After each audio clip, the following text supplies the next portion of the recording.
बिस्मिल्लाहिर्रहमानिर्रहीम।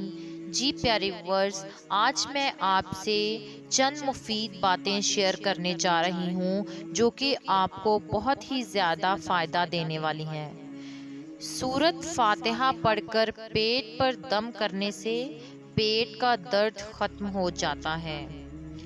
अपना सीधा हाथ गाल के नीचे रखकर सोने से हार्ट अटैक से महफूज रहा जा सकता है। रात का खाना ना खाना जल्द बुढ़ापा लाता है। अपना चेहरा, हाथ दुपट्टे या लबास से साफ करना भूलने की बीमारी पैदा करता है।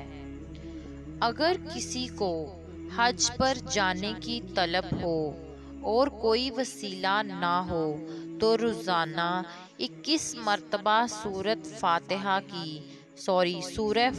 की आयत 27 का विर्द हसूले मकसद तक करें। अगर मेरी वीडियो आपको अच्छी लगी हो तो प्लीज़ इसे ज़्यादा से ज़्यादा लाइक और शेयर ज़रूर करें। जज़ाकल्लाहुल खैर।